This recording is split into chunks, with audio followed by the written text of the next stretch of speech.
Glamour, crore crore ভক্ত আর স্টেজে তুমুল পপুলারিটি, এটাই তো কে পপ কুইন ব্ল্যাকপিঙ্ক জেনির চেনারও, তাই না?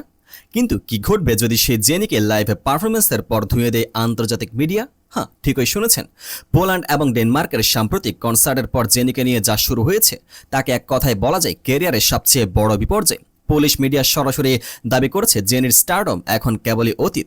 স্টেজে তার কোনো এনার্জি ছিল না। শুধু জেনি নন, এ ঝড়ে আক্রান্ত হয়েছে লিসাও। কিন্তু হঠাৎ কেন ইউরোপের মাটিতে ব্ল্যাকপিঙ্ক মেম্বারদের নিয়ে এত ক্ষোভ? এটা কি শুধু হেটার্সদের অপপ্রচার, নাকি সত্যি জেনির পারফরমেন্সে ঘাটতি ছিল? আজকের এই ইনডেপথ অ্যানালাইসিসে আমরা পর্দার পেছনে আসল সত্যটা উন্মোচন করব। পুরো ভিডিওটি না দেখলে কিন্তু আসল রহস্যটা মিস করবেন। ঘটনার সূত্রপাত পোল্যান্ডের একটি সাম্প্রতিক শো থেকে। পারফরমেন্সের শেষ হতে না হতে পোলিশ মিডিয়া আউটলেটগুলো জেনির বিরুদ্ধে রীতিমতো ক্ষোভ উগরে দেয়। যে রিভিউটি বর্তমানে নেট দুনিয়ায় ভাইরাল, সেখানে জেনির ভোকাল এবং স্টেজ প্রেজেন্স নিয়ে মারাত্মক প্রশ্ন তোলা হয়। রিভিউতে বলা হয় জেনির লাইভে গান গাওয়ার ক্ষমতা বা ভোকাল ডেলিভারি ছিল অত্যন্ত দুর্বল। সবচেয়ে বড় ধাক্কা ছিল দর্শকদের প্রতিক্রিয়া নিয়ে করা মন্তব্যটি। মিডিয়া দাবি করেছে জেনির মতো এত বড় ফ্যান বেস থাকা সত্ত্বেও পোল্যান্ডের ক্রাউড বা দর্শক সারিতে আগের মতো সেই উন্মাদনা একেবারে ছিল না। পুরো পরিবেশটাই নাকি ছিল মেড়মেড়ে।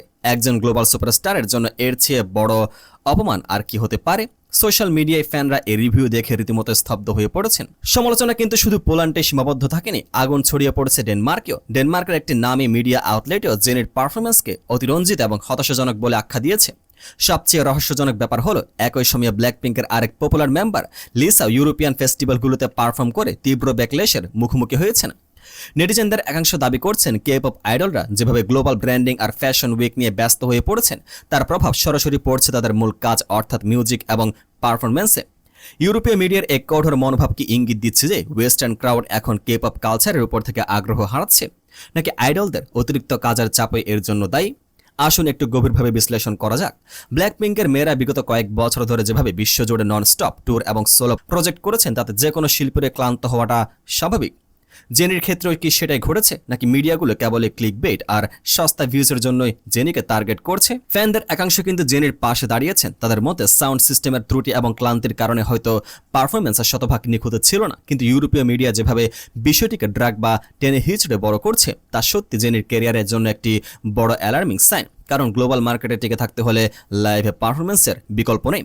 হালকা সমালোচনা তো সব তারকারে জোটে, কিন্তু যখন একের পর এক দেশের মেইন স্ট্রিম মিডিয়া যে এভাবে জেনির আর লিসার বিরুদ্ধে দাঁড়ায়, তখন বুঝতে হবে ডাল মে কুছ কালা হে। জেনি কি পারবেন তার পরবর্তী পারফরমেন্স দিয়ে নির্মম সমালোচনা করা জবাব দিতে, নাকি বৈশ্বিক সমালোচনা ব্ল্যাকপিঙ্কের জনপ্রিয়তার গ্রাফকে নিচের দিকে নামিয়ে দেবে? আপনার কি মনে হয় জেনির ভোকাল কি আসলে খারাপ ছিল, নাকি মিডিয়া তিলকে তাল বানাচ্ছে? আপনার মূল্যবান মতামত নিচে কমেন্ট করে অবশ্যই জানান। আর কে পপ ওয়ার্ল্ডের এমন সব ইনডেপথ এবং সাসপেন্সফুল ইনসাইডার নিউজ সবার আগে পেতে আমাদের সাথে থাকুন। দেখা হচ্ছে পরবর্তী আপডেটেড ভিডিওতে।